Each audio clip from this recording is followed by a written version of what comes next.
Hello बच्चों, good evening. कैसे हैं आप सब? आई होप आप अच्छे होंगे। तो आज हम एक नई वीडियो लेके आपके पास आ चुके हैं। जो टॉपिक होगा हमारा क्लास 11th अकाउंटेंसी जर्नल का ये टॉपिक होगा। ठीक है। आज हम लोग डिस्कस करेंगे, जर्नल का ये टॉपिक होने वाला है। ठीक है। इसको पीडीएफ के माध्यम से मैं आप लोगों के सामने रिप्रेजेंट करने की कोशिश करूँगा। अगर वीडियो अच्छी लगे तो लाइक करना, शेयर करना और सब्सक्राइब करना जिसको इसकी नीड होगी। ठीक है। तो ये नोट्स हमने अपना प्रिपेयर कर रखा है। इसी नोट्स के माध्यम से जो है आपको हम कोई चीज़ें सिखाएंगे। तो सबसे पहला जो, अगर मैं जर्नल की शुरुआत की बात करूँ तो जर्नल की जो स्टार्टिंग होती है वो स्टार्टिंग होती है rules of debit and credit से, जिसका हेडिंग आप ऊपर लिखा हुआ देख सकते हैं। तो बेटा rules of debit and credit क्या होता है? आप जैसा जानते हैं डुअल एस्पेक्ट कॉन्सेप्ट को, डुअल एस्पेक्ट कॉन्सेप्ट यानी कि डबल एंट्री सिस्टम। आप जानते हैं कि डुअल एस्पेक्ट कॉन्सेप्ट के हिसाब से या डबल एंट्री सिस्टम के हिसाब से कोई भी ट्रांजैक्शन होता है, उस ट्रांजैक्शन का दो एस्पेक्ट होता है। एक एस्पेक्ट को हम डेबिट करते हैं, दूसरे एस्पेक्ट को हम क्या करते हैं? क्रेडिट करते हैं। तो उन्हीं नियमों को हम सीखेंगे। तो सबसे पहला जो रूल है वो क्या है? Accounting is a record of transaction under a particular head. It records not only the amount of transaction but also their effect and direction. तो जब हम ट्रांजैक्शन को रिकॉर्ड करते हैं तो ट्रांजैक्शन का केवल अमाउंट रिकॉर्ड नहीं किया जाता है, उसके अलावा हम उसके इफ़ेक्ट और उसके डायरेक्शन को भी रिकॉर्ड करते हैं। ट्रांजैक्शन किस दिशा में जा रहा है, किस डायरेक्शन में जा रहा है और उसका इफ़ेक्ट कहाँ कहाँ पड़ा है। ठीक है। जैसे आप एक एग्जांपल के माध्यम से समझ सकते हैं। जैसे मान लीजिए, सपोज करिए कि आपने कोई फर्नीचर ख़रीदा। ठीक है। कैश दे करके आपने फर्नीचर ख़रीदा, तो इसका इफेक्ट मिनिमम 2 अकाउंट पे पड़ेगा। जब भी कोई ट्रांजैक्शन होता है तो उसका इफेक्ट मिनिमम 2 अकाउंट पे पड़ता ही पड़ता है। जैसे कि आपने कोई ट्रांजैक्शन किया, अभी ट्रांजैक्शन नाम हमने क्या लिया कि आपने फर्नीचर ख़रीदा। तो फर्नीचर जैसे ही आप ख़रीदेंगे तो आपका फर्नीचर का जो स्टॉक होगा, यानी फर्नीचर आपका बढ़ जाएगा, इंक्रीज हो जाएगा, और आपका कैश जो आपकी जेब में रखे हैं डिक्रीज हो जाएंगे, क्योंकि फ्री ऑफ कास्ट तो फर्नीचर हमको मिलेगी नहीं। तो इस प्रकार से हम कह सकते हैं कि अगर हम कोई भी ट्रांजैक्शन करते हैं तो इसका इफेक्ट मिनिमम 2 जगह पे पड़ता है। उनमें से जो 2 जगह पड़ते हैं उन दोनों को हम अकाउंट के नाम से जानते हैं। ठीक है।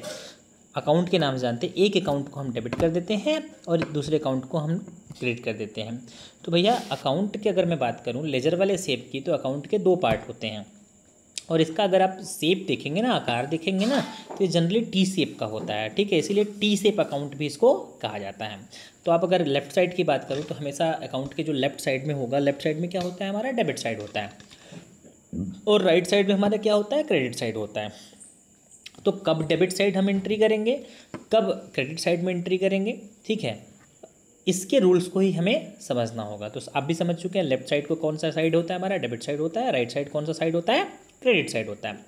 ठीक है। तो लेफ्ट साइड वाले को क्या बोलते हैं? फिर से बता देना आपको, डेबिट साइड। राइट साइड वाले को क्या बोलते हैं? Credit side. जो जेएफ होता है इसका क्या यूज होता है यहाँ पे? इसको बोलता है जर्नल फोलियो। ठीक है। जैसे आप इंडेक्स नंबर यूज करते हैं ना, जैसे इंडेक्स होता है, ठीक उसी तरह से इसमें जर्नल फोलियो होता है कि अगर आप कोई अकाउंट बना रहे हैं तो इसकी एंट्री जर्नल में आपको कहाँ मिलेगी, किस पेज नंबर पे मिलेगी, उसकी एंट्री हम यहाँ पे कर रहे होते हैं। बेसिकली हमारे 11th के सिलेबस में उसका कोई यूज़ या नीड नहीं होता है। बेसिक इसमें बस केवल हमको ऐसे ही कॉलम बना देना होता है, फिर इसका कोई भी इस्तेमाल क्लास 11th के सिलेबस में इसका नहीं है। अच्छा, अब बात करते हैं। देखिए, rules of debit and credit के 2 रूल्स हम लोग पढ़ते हैं। एक ट्रेडिशनल रूल्स होता है जो आपके पुराने ज़माने से चली आ रही है, और एक मॉडर्न रूल्स होता है। तो हम जो चर्चा करने वाले हैं मॉडर्न रूल्स के हिसाब से चर्चा करने वाले हैं, और हम ट्रेडिशनल रूल्स को पढ़ लेंगे केवल बस, लेकिन हम बात केवल करेंगे, जो समझेंगे चीज़ें वो मॉडर्न रूल्स के हिसाब से चलेंगे, क्योंकि कहीं कहीं ट्रेडिशनल रूल्स के हिसाब से हम उतनी थिंकिंग नहीं कर पाते हैं जितना कि हम मॉडर्न रूल्स को अच्छे से समझ के कर सकते हैं। लेकिन हम ट्रेडिशनल रूल्स को ज़रूर समझेंगे। आइए ट्रेडिशनल रूल्स को समझते हैं। सबसे पहले अकाउंट कितने टाइप के होते हैं। आपका अकाउंट जो होता है, इसमें देख रहे हैं आप, अकाउंट के नीचे 2 बाइफर्केशन हो चुकी हैं। अकाउंट होता है आपका पर्सनल और इम्पर्सनल अकाउंट के नाम से आपका अकाउंट होता है। पर्सनल जो होता है आपका 3 तरह का होता है, नेचुरल, आर्टिफिशियल, रिप्रेजेंटेटिव, और इम्पर्सनल में आपका 2 तरह का होता है, रियल, नॉमिनल। बेसिकली बच्चे इसको 3 अकाउंट के नाम से जानते हैं, personal account, real account and nominal account. अच्छा सर, पर्सनल अकाउंट क्या होता है ये बता दीजिए। बेटा, जब किसी का नेम हो, किसी का भी नेम हो, वो पर्सनल अकाउंट होता है। ठीक है। जैसे राम का, श्याम का, मोहन का, गीता का। ठीक है। अच्छा, बैंक का नाम भी, मतलब चाहे वो जीवित हो, मतलब लिविंग हो, चाहे नॉन लिविंग हो, ठीक है, वो किस में आएगा? आपका पर्सनल में ही आएगा। ठीक है। जैसे आपके घर का नाम, ठीक है, आपके घर का नाम, बैंक का नाम क्या हो सकता है, state bank of India, Tata company हो गई उसका नाम, ठीक है, ICICI बैंक, ठीक है, आपका नाम राम श्याम मोहन, ये सब जितने भी नेम होते हैं वो पर्सनल अकाउंट कहे जाएंगे। सर पर्सनल अकाउंट में आगे बताइए कि पर्सनल अकाउंट कितने टाइप के हो सकते हैं। अगर देखिए जैसे मैंने किसी लिविंग पर्सन यानी कि किसी इंसान का नाम लिया तो उसे हम नेचुरल पर्सनल अकाउंट कहेंगे। कौन से अकाउंट कहेंगे, अगर हमने, ठीक है, किसी इंसान का नाम लिया, ठीक है, तो उसे नेचुरल पर्सनल अकाउंट कहेंगे, ठीक है। तो पर्सनल अकाउंट में देखिए हमने यहाँ लिख रखा है account which relates to person और बॉडीज़। पर्सन से यहाँ पर क्या है, इंसानों की बात हो रही है। बॉडीज़ का मतलब आपको हमने बता ही चुका है, बैंक हो गया, किसी कंपनी का नाम हो गया, किसी बिजनेस का नाम हो गया। अब इसमें जो 3 तरीके की चीज़ें हमने सीखी हैं, ठीक है, तीनों चीज़ें कौन कौन सी हैं। एक है आपका पर्सनल अकाउंट, जो है पर्सनल अकाउंट में जो चीज़ें हैं वो है नेचुरल, आर्टिफिशियल, रिप्रेजेंटेटिव। नेचुरल में क्या आपको हमने बता ही चुके हैं, who are creation of God, जो भगवान की रचना है जिनको इंसान नहीं क्रिएट कर सकते हैं, यानी कि जैसे कि इंसान हो गए। बेसिकली नेचुरल पर्सनल में इंसान ही आते हैं। हाँ, ये मैं बात करूँगा कि नेचुरल हो चाहे आर्टिफिशियल हो चाहे रिप्रेजेंटेटिव हो, तीनों होते कौन से अकाउंट हैं, तीनों पर्सनल ही हैं। लेकिन पर्सनल की भी अगर और कैटेगरी की हम बात करें तो इसमें 3 कैटेगरी होती हैं। आर्टिफिशियल, जिसको जो who are not creation of God, जिसको इंसानों ने बनाया है। जैसे बैंक का नाम स्टेट बैंक ऑफ इंडिया किसी इंसान ने ही रखा होगा। ICICI बैंक जो है होगा वो किसी इंसान ने ही रखा है। आपके स्कूल का नाम किसी इंसान ने ही रखा है। तो आर्टिफिशियल का मतलब जो बेटा आर्टिफिशियल पर्सनल वो नाम हो गए जो बनावटी हैं, यानी जिनको बनाया गया है, जिनको किसी इंसान ने क्रिएट किया है। इसमें बेसिकली कॉरपोरेट बॉडीज़ आती हैं, जैसे बैंक हो गया, टाटा कंपनी हो गई, ये सारी चीज़ें आएंगी।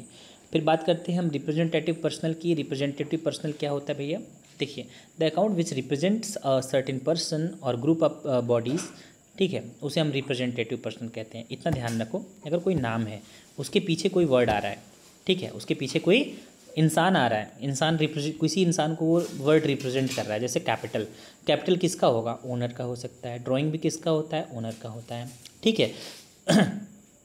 जैसे आप अगर कोई नाम ले रहे हैं, अगर उस नाम के पीछे कोई पर्सन को, वो नाम किसी पर्सन को रिप्रेजेंट करे तो वो रिप्रेजेंटेटिव पर्सनल में आ जाता है आपका। जैसे इसी में आपका डेटर्स भी आ जाते हैं, इसी में आपके क्रेडिटर्स भी आ जाते हैं। डेटर्स हो गए, क्रेडिटर्स हो गए। तो मतलब अब यहाँ पर हम डेटर में क्या बोल रहे हैं, डेटर मतलब कौन सा, डेटर कौन होता है, जिनको हम गुड्स क्रेडिट पे बेचते हैं वो हमारा डेटर होता है। जिससे हम गुड्स क्रेडिट पे परचेज करते हैं वो हमारा क्रेडिटर होता है। लेकिन होता कौन है, इंसान ही रहता है ना। उसके पीछे कौन आता है, उसके पीछे कौन रिप्रेजेंट करता है, किसको रिप्रेजेंट करेगा, वो किसी इंसान को ही रिप्रेजेंट वो करता है। तो इसीलिए जो है, जैसे कैपिटल के पीछे कौन है, ओनर है। अच्छा, एक चीज़ और आपको बता दें हम, जैसे देखिए कोई नॉमिनल अकाउंट है, यानी कि रेंट हो गया, सैलरी हो गया, ठीक है, कोई भी नॉमिनल अकाउंट है, अगर उसके पीछे आगे या पीछे हम कोई प्रीफिक्स या सफिक्स वर्ड लगा दें, जैसे रेंट प्रीपेड या प्रीपेड रेंट हो गया। जैसे रेंट है तो वो तो नॉमिनल है, ठीक है, लेकिन अगर रेंट के पहले कोई वर्ड लग गया, प्रीपेड लग गया या आउटस्टैंडिंग वर्ड लग गया, तो उसको हम क्या कहेंगे, उसको हम पर्सनल अकाउंट्स कहते हुए चलेंगे। प्रीपेड रेंट का मतलब क्या होता है, प्रीपेड रेंट का मतलब होता है कि ऐसा रेंट जो आपने एडवांस में दे दिया हो, ठीक है। जैसे आपको इसके बारे में जो बेहतरीन तरीके से समझने के लिए इसके पहले भी चीज़ें करवाई जाती हैं, पहले चैप्टर में पढ़ाई जाती हैं। प्रीपेड रेंट का मतलब ये होता है कि जैसे आपने नेक्स्ट सेशन का कोई रेंट पे कर दिया हो, नेक्स्ट सेशन के अगले सेशन का कोई रेंट इसी साल आपने पे किया हो, तो उस रेंट को हम कौन सा रेंट कहेंगे, प्रीपेड रेंट मानते हुए चलते हैं। आउटस्टैंडिंग क्या होता है, आउटस्टैंडिंग का मतलब होता है बकाया, ठीक है। ऐसी चीज़ें जो अभी हमने क्या की है, ड्यू हो गई है लेकिन पे नहीं की है। जैसे आपका कोई एम्प्लॉय है, ठीक है, सैलरी उसकी डेट मतलब उसका महीना पूरा हो चुका है, आपके यहाँ महीने भर काम कर चुका है, लेकिन आपने उसकी सैलरी अभी तक दी नहीं है, ठीक है, आपने उसकी सैलरी अभी तक दी नहीं है, तो सैलरी आउटस्टैंडिंग हो सकती है, ठीक है। सैलरी आउटस्टैंडिंग का मतलब होता है बकाया सैलरी या बाकी सैलरी। ऐसी एक वर्ड आता है अक्रूड, अनअक्रूड।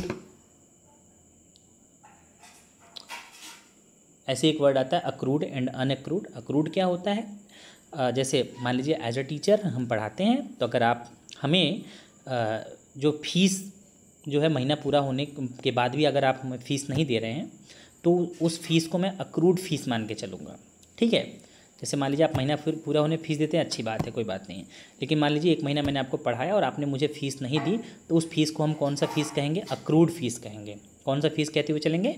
अक्रूड फीस चलेंगे। वैसे अनअक्रूड फीस क्या होता है? कभी कभी क्या होता है कि आप चीज़ें एडवांस में जमा कर देते हैं। जैसे कोई इनकम है, मैं अगर टीचर हूँ तो मेरे लिए इनकम मेरी क्या है? फीस है, ठीक है। या तो अगर वो फीस मुझे क्या है एडवांस में मिल गई, ठीक है, मैंने कहा बच्चों मैं फ़ीस जो है एडवांस में लेता हूँ, तो उस फीस को हम कौन सा फीस कहते हुए चलेंगे? उस फीस को हम अनअक्रूड फीस कहते हुए चलेंगे, क्योंकि हमने उसे एडवांस मिला, अभी उसके लिए मैंने मेहनत या काम नहीं किया हुआ है, ठीक है। तो मेरा कहने का बस इतना अर्थ है कि अगर कोई भी नॉमिनल अकाउंट यानी रेंट, सैलरी, वेजेस, कमीशन, उसके कोई पहले या बाद में सफिक्स या प्रीफिक्स कुछ लग जाता है तो उसको हम क्या कहते हुए चलते हैं? उसको हम कहते हैं, क्या कहते हैं, जो है पर्सनल अकाउंट बन जाता है, नहीं तो वैसे वो नॉमिनल अकाउंट रहता है। नॉमिनल अकाउंट क्या होता है? नॉमिनल अकाउंट में किसी एक्सपेंस या इनकम को हम लेते हुए चलते हैं। अगर कोई एक्सपेंस है तो भी वो नॉमिनल अकाउंट है, और कोई इनकम है तो भी वो नॉमिनल अकाउंट है। अच्छा, उससे पहले हम रियल अकाउंट पढ़ लेते हैं थोड़ा सा, नॉमिनल अकाउंट पे बाद में आते हैं। हमारे पास रियल अकाउंट का मतलब होता है जितनी एसेट्स, हमारे पास जितनी भी एसेट्स हैं, जैसे हमारे पास एसेट्स में क्या हो सकती हैं? ज़मीन यानी लैंड, बिल्डिंग, मशीन, फर्नीचर, ये सारी चीज़ें हमारी क्या होती हैं? एसेट्स होती हैं। अच्छा, कौन कौन सी चीज़ें रियल? देखिए एसेट्स तो कुछ और चीज़ें होती हैं, जैसे बैंक, जैसे बैंक में जो आपने पैसा रखा है वो भी तो आपका एसेट ही होता है। डेटर यानी कि जिसको आपने उधार गुड्स को बेचा है और बाद में उससे आप पैसे लेने वाले हो, वो भी तो आपका एसेट होता है। पढ़ाया गया था आपको कि डेटर्स, बैंक, बिल्स रिसीवेबल, ये सब चीज़ें भी तो आपकी एसेट होती हैं। तो बैंक, डेटर्स और बिल्स रिसीवेबल ये किसी न किसी को रिप्रेजेंट करते हैं। बैंक क्या है आपका? Artificial representative, sorry artificial personal account है आपका। डेटर क्या है? डेटर आपका पर्सनल भी है और आपका रिप्रेजेंटेटिव है। डेटर के पीछे कोई इंसान खड़ा होता है। बिल्स रिसीवेबल ये भी आपका एसेट है, लेकिन किसी न किसी को ये रिप्रेजेंट करता है। इस वजह से इन सबको, और क्रेडिटर्स, इन सबको हम पर्सनल अकाउंट समझ के चलते हैं। रियल अकाउंट इसको नहीं मानते हैं, ठीक है। और इन सब के छोड़ करके जितनी भी हमारी एसेट्स होती हैं, एसेट्स में क्या? लैंड एंड बिल्डिंग हो गई, फर्नीचर हो गया, मशीन हो गया, वो सारी चीज़ें हमारी क्या होती हैं? एसेट्स होती हैं, केवल इन सब चीज़ों को छोड़ करके। अच्छा, आगे आती है नॉमिनल अकाउंट। फिर से आ गया आपका नॉमिनल अकाउंट। नॉमिनल अकाउंट में क्या आएगा? ऑल द एक्सपेंसेस और losses and revenues or incomes. देखिए सैलरी हो गई, रेंट हो गया, परचेज हो गया, मतलब जिसकी वजह से हमारे पास पैसे आ रहे हैं, ठीक है, जैसे या पैसे जा रहे हैं, वो हमारा क्या? रेवेन्यू। रेवेन्यू का मतलब क्या है? रेवेन्यू का मतलब जो रेगुलर नेचर की होनी चाहिए, ठीक है। इनकम कह सकते हैं, जैसे सेल किया आपने तो सेल आप डेली बेस पे करते हो तो उससे जो पैसा मिल रहा है। परचेज आपका एक्सपेंस होता है। परचेज आपका क्या होता है? एक्सपेंस होता है। रेंट क्या है? रेंट अगर आप दे रहे हो, रेंट अगर आप रेंट पे कर रहे हो तो आपके लिए एक्सपेंस है। अगर आप रेंट रिसीव कर रहे हो तो आपके लिए इनकम है। किसी बात को डिपेंड करती है ना बेटा कि हम पे कर रहे हैं या रिसीव कर रहे हैं। अगर कोई आइटम है जिसको हम रिसीव कर रहे हैं, जैसे मान लीजिए, ठीक है, जो है सैलरी हम रिसीव कर रहे हैं तो सैलरी मेरे लिए क्या है? इनकम है। अगर सैलरी हम पे कर रहे होते हैं तो सैलरी हमारे लिए क्या है? एक्सपेंस है। रेंट के लिए, रेंट हम रिसीव कर रहे हैं तो हमारे लिए क्या? इनकम है। रेंट पे करेंगे तो एक्सपेंस है। तो एक्सपेंस भी नॉमिनल अकाउंट होता है और आपका इनकम भी नॉमिनल अकाउंट होता है। लेकिन अभी से आपको मैं बता दूं कि सारे एक्सपेंसेस को हम हमेशा डेबिट करते हुए चलते हैं और सारी इनकम्स को हम हमेशा क्रेडिट करते हुए चलते हैं। अच्छा, इसका नियम क्या है? जो रूल है पर्सनल रियल नॉमिनल का, जो ट्रेडिशनल अप्रोच कहता है, ट्रेडिशनल अप्रोच क्या कहते हुए चलता है? कहता है कि अगर पर्सनल में debit the receiver, credit the giver. Real में क्या? आपके पास जो एसेट्स आ रही है उसको आप डेबिट करिए, आपके पास से जो एसेट्स जा रही है उसको आप क्रेडिट कर दीजिए।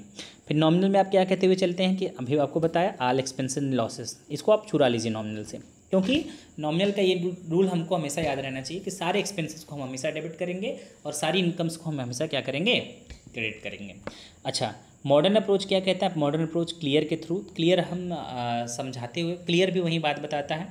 क्लियर का मतलब CLEAR, मतलब आपके पास जो भी अकाउंट्स मिलेंगे मिनिमम 5 तरह के अकाउंट्स मिलेंगे। कितने तरह के अकाउंट्स मिलेंगे? 5 तरह के, 5 टाइप के अकाउंट होंगे। या तो वो अकाउंट आपका कैपिटल होगा, जैसे ओनर की कैपिटल, या तो वो आपकी लाइबिलिटी होगी। लाइबिलिटी का मतलब क्या होता है? आप जानते हैं कि the amount which owes the firm to the outsider is known as liability, ठीक है। The amount which the firm has to pay to the outsider, वो अमाउंट जो फर्म को बाहर के लोगों को पे करना रहता है उसे हम क्या कहते हैं? अच्छा, उसे हम क्या कहते हैं? सॉरी, 1 मिनट रुक जाइए। हाँ, जो फर्म को जो बाहर के लोगों को पेमेंट करनी रहती है उसको हम क्या कहते हैं? लाइबिलिटी कहते हुए चलते हैं। एक्सपेंस क्या होता है? अभी आपने जाना कि आपके खर्चे, एक्सपेंस यहाँ पर हम कौन से एक्सपेंसेस की बात कर रहे हैं बेटा, यहाँ पे हम रेवेन्यू एक्सपेंडिचर की बात कर रहे हैं, मतलब वो एक्सपेंसेस जो डेली बेस पे होती हैं। अच्छा, एसेट्स आपकी प्रॉपर्टी होती है। अच्छा, यहाँ पर सारे एसेट्स की बात हो रही है, चाहे वो बैंक बैलेंस हो आपका, चाहे कैश हो, चाहे डेटर हो, चाहे कुछ भी हो, बिल्स रिसीवेबल ही क्यों ना हो। आर फॉर रेवेन्यू, रेवेन्यू का मतलब जो आपके बिजनेस में रेगुलर नेचर पे पैसे आ रहे हों, जैसे सेल से पैसा आ रहा है, कोई कमीशन का पैसा आ रहा है, जो रेगुलर नेचर पे जो पैसे आ रही होती है उनको हम रेवेन्यू मानते हुए चलते हैं। तो कोई भी अकाउंट जो होगा इन्हीं पांचों में से एक होगा, या तो कैपिटल होगा, या तो लाइबिलिटी होगा, या तो रेवेन्यू होगा, या तो ई और ए। ई और ए पे देखिए हमने क्या करा है, आपको जो है एक सर्कल टाइप का बना दिया है कि ए और ई और एल, और इसको हम किसी और टाइप से भी डिफाइन करते हैं कि LIC का मतलब लाइबिलिटी, इनकम, कैपिटल।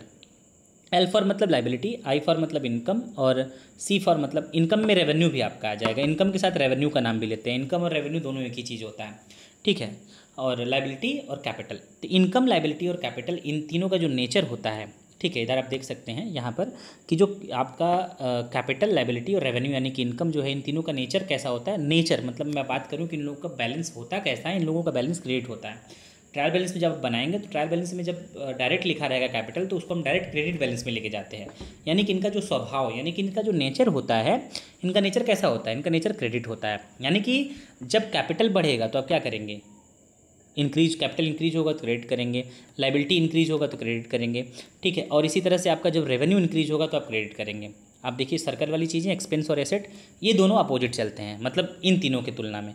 एक्सपेंस और एसेट्स में का क्या होगा कि एक्सपेंस और एसेट इंक्रीज होगा तो डेबिट करेंगे आप, एक्सपेंस हो चाहे एसेट हो, इंक्रीज होगा तो डेबिट करेंगे आप, और डिक्रीज होगा तो आप क्या करेंगे, क्रेडिट करेंगे। तो इस तरह से आप समझ सकते हैं लाइबिलिटी, इनकम, कैपिटल।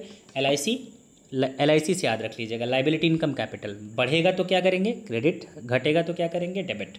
और AE, एसेट्स, एक्सपेंस, एसेट्स और एक्सपेंस को क्या बोलेंगे, एसेट्स और एक्सपेंस अगर बढ़ेगा तो डेबिट, घटेगा तो क्रेडिट, जस्ट उल्टा, ठीक है। तो इसको आप फिर से याद कर लीजिएगा, रट लीजिएगा, बहुत ज़रूरी चीज़ है। LIC फिर से बता दे रहा हूँ मैं, LIC, लाइबिलिटी, इनकम, कैपिटल, इन तीनों का नेचर कैसा होता है, क्रेडिट होता है। यानी जब ये बढ़ेगा तो क्या करेंगे हम, क्रेडिट। अगर लाइबिलिटी बढ़ गई तब भी क्रेडिट, इनकम बढ़ गया तब भी क्रेडिट, कैपिटल बढ़ गया तब भी क्रेडिट। अगर LIC, लाइबिलिटी, इनकम, कैपिटल कम हुई यानी डिक्रीज हुई तब इसको डेबिट करेंगे हम। ठीक उसी प्रकार से AE, एसेट्स, एक्सपेंस, इनका नेचर कैसा होता है, डेबिट नेचर के होते हैं ये। एसेट्स और एक्सपेंस बढ़ेंगे तो क्या करेंगे, डेबिट, और घटेंगे तो क्या करेंगे, क्रेडिट। आप समझ गए होंगे आप।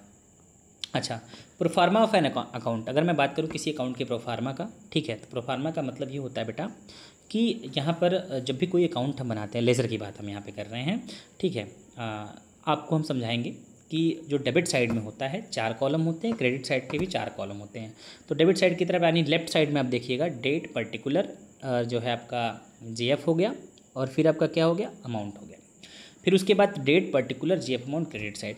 जब हमको कोई, अच्छा, जो हम अगर लेज़र में कोई चीज़ें हम डाल रहे होते हैं तो हम उसको क्या बोलते हैं, पोस्टिंग कहते हैं। क्या बोलते हैं बेटा, पोस्टिंग। लेज़र से हम कोई चीज़ जो है जर्नल में डाल रहे होते हैं तो हम उसको पोस्टिंग कहते हैं, ठीक है। और डेबिट साइड में जब कोई चीज़ डालनी होती है तो हम उसको टू से कहते हैं, और जब हम क्रेडिट साइड में कोई चीज़ें डालनी होती है बाई से करते हैं। इसके बाद दोनों साइड को हम प्लस करते हैं, तो प्लस करने की प्रक्रिया को कास्टिंग कहते हैं, यानी दोनों साइड को टोटल करेंगे, ठीक है। तो अब अगर मैं एक चीज़ आपको दिखाऊं, इधर देखिए डाला हुआ है 2 करके 5,000, 6,000, 6 5 11, 11 7 18, 10 28, यानी अगर आप डेबिट साइड को टोटल करेंगे 28,000 रुपीज़ आ जाएगा। मतलब अभी आप टू बैलेंस CD और बाई बैलेंस CD को इग्नोर करिए, अभी आप मानिए कि वहाँ पे वो है ही नहीं, ठीक है।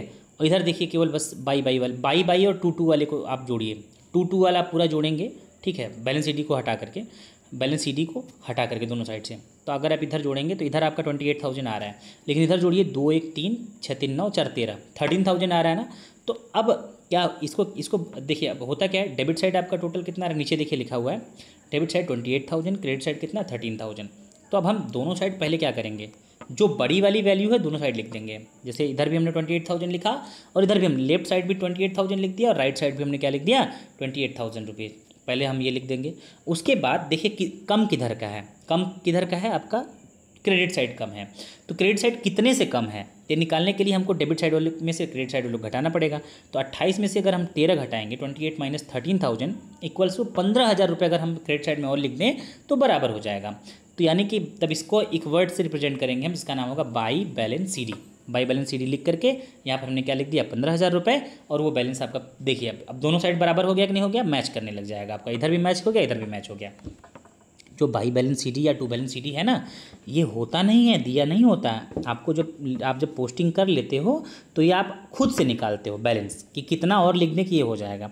अच्छा, एक चीज़ और आपको बता दूं, ये जो बाई बैलेंस CD लिखा है, ये जब भी CD वर्ड लिखा रहे तो CD केवल बस इस जगह देखिए, क्रेडिट साइड का टोटल आ रहा था क्या, क्रेडिट साइड में था 2,000, 1,000, 6,000 और 4,000। डेबिट साइड में था 5,000, 6,000, 10,000 और 7,000। डेबिट साइड में 28,000 आ रहा था, लेकिन क्रेडिट साइड में कितना आ रहा था, मात्र 13,000 आ रहा था। तो क्रेडिट साइड के टोटल को 28 करने के लिए हमने यहाँ पे 15 और लिख दिया। लेकिन क्या ये 15 अपने क्रेडिट साइड के बैलेंस को रिप्रेजेंट कर रहा है? नहीं, क्रेडिट साइड तो छोटा था। हमेशा जिस साइड का बड़ा होगा उसी साइड का बैलेंस होता है। यानी रियल अगर मैं पूछूं, अगर किसी का भी अकाउंट होता तो हम हमेशा कहते हैं कि किसका बैलेंस कौन सा है, डेबिट बैलेंस है। ठीक है, चलिए अभी आपका जो पढ़ाते हैं आपको रिवीजन कर लेते हैं। देखिए बिल्डिंग आपका क्या होता है भैया, एसेट होता है।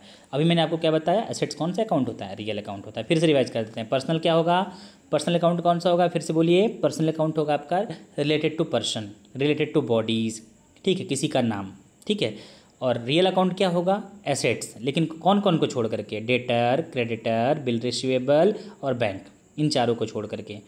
नॉमिनल में क्या आएगा, एक्सपेंस या इनकम, एक्सपेंस, लॉसेस, रेवेन्यू या इनकम, सब आ जाएगा इसमें। बिल्डिंग हमारा क्या है, एसेट है, इसलिए रियल अकाउंट है। बैड डेब्ट्स क्या है हमारा, बैड डेब्ट्स आप जानते हैं कि the amount which is irrecoverable from the debtors is known as the bad debts. Bad डेब्ट का मतलब ऐसा पैसा जो आपको कभी दोबारा वापस नहीं मिलने वाला है, उस पैसे को आप कौन सा पैसा कहते हैं, बैड डेब्ट कहते हैं। समझ गए होंगे। तो बैड डेब्ट आपका नुकसान है, तो हमेशा जब नुकसान या फ़ायदा, नुकसान और फ़ायदा हमेशा नॉमिनल, नुकसान फ़ायदा हमेशा नॉमिनल, तो बैड डेब्ट आपका नॉमिनल हो गया। सैलरी नॉमिनल हो गया। परचेज रिटर्न, परचेज एक्सपेंस है तो परचेज रिटर्न आपका जो है एक्सपेंस को कम करने वाली चीज़ है, तो परचेज रिटर्न आपका नॉमिनल, ठीक है। परचेज रिटर्न आपका nominal, return inward nominal, depreciation nominal, goodwill आपका एक एसेट होता है तो आपका ये हो गया रियल। कैपिटल आपका क्या हो गया, कैपिटल पर्सनल हो गया। बैंक ओवरड्राफ्ट आपका क्या हो गया, पर्सनल हो गया। रिपेयर्स आपका नॉमिनल हो गया। मोटर व्हीकल क्या हो गया, एक एसेट है हमारा, जो है आपका रियल हो गया। रमेश डेटर है तो पर्सनल हो गया, आपको पहले बता चुका हूँ, डेटर क्रेडिटर को नहीं शामिल करते हैं। क्रेडिटर पर्सनल हो गया। बिल्स पेएबल आपका पर्सनल हो गया। फिर वेजेस आपका नॉमिनल हो गया, ठीक है। चलते हैं आगे चलते हैं मॉडर्न अप्रोच के हिसाब से। बैंक आपका क्या है, एसेट्स आएगा। प्रीपेड रेंट आपका क्या है, प्रीपेड रेंट अगर आप किसी को एडवांस में पैसे देते हैं तो आपके लिए एसेट है वो। जैसे आप जियो कंपनी का रिचार्ज कराते हैं 1 महीने का, तो आप 1 महीने के लिए उसका कॉलर पकड़ के कह सकते हैं भाई 1 महीने के लिए मैं तुमको पैसे दिया हूँ, 1 महीने के लिए मैं सर्विस लूँगा, तो इसलिए आपका वो एसेट होता है। जब कभी भी आप किसी को एडवांस पैसे देते हैं तो वो एडवांस पैसे दिया हुआ पैसा आपका एसेट होता है। आप पे करते हैं तो, आप रिसीव करते हैं तो आपकी लाइबिलिटी है भैया। आउटस्टैंडिंग सैलरी, ऐसी सैलरी जो अब आप बताओ एम्प्लॉय रखे हो, उसकी सैलरी नहीं दी हो तो उसकी सैलरी आपके ऊपर आपको पे करना है ना। लाइबिलिटी का मतलब जो आपके जेब से पैसे निकलवा दे, जो आपकी जेब से पैसे निकलवाने की शक्ति रखता है वो लाइबिलिटी है। तो आउटस्टैंडिंग सैलरी, आपकी अपने एम्प्लॉय को पैसे नहीं दिए तो आउटस्टैंडिंग सैलरी आपका क्या है, आपका लाइबिलिटी है। कैश क्या है, आपका एसेट है। अक्रूड इंटरेस्ट, देखो भले ही रिसीव ना हुआ हो लेकिन कमा तो चुके हो ना, अक्रूड का मतलब कमा चुके हैं लेकिन मिला नहीं है, तो अक्रूड इंटरेस्ट भी आपका एसेट हो गया। कैपिटल क्या हो गया, कैपिटल ही होगा। बिल्स पेएबल ऐसा बिल जिसको पेमेंट करना है, यानी कि लाइबिलिटी हो गई आपकी। बैड डेब्ट्स रिकवर्ड आपका रेवेन्यू हो गया, क्योंकि देखो तुमने मान के चला था कि जो है कि एक बंदा है वो पैसा नहीं देगा, अब उसको बैड डेब्ट मान के रिकॉर्ड कर लिए, लेकिन फिर बाद में उससे पैसे मिल गए तो आपका क्या हो गया, रेवेन्यू हो गया। बैड डेब्ट आपका एक्सपेंस होता है। डिस्काउंट अलाउड आपका क्या हो जाएगा, एक्सपेंस होगा, खर्चा होगा। गुडविल आपका क्या होगा, एसेट होगा। सेल्स रिटर्न आपका एक्सपेंस होता है। परचेज रिटर्न भी आपका एक्सपेंस होता है। अच्छा, इसके बाद जो है हम जर्नल सीखेंगे, लेकिन आज के लिए हम बस rules of debit and credit को ही जो है किए हैं। नेक्स्ट अगर आपको अच्छा लगता है वीडियो तो आप लाइक करिएगा, कमेंट करिएगा, तो नेक्स्ट पार्ट इसका दूसरा वाला पार्ट यानी जर्नल वाला पार्ट जल्दी ही हम अपलोड कर देंगे। Thank you.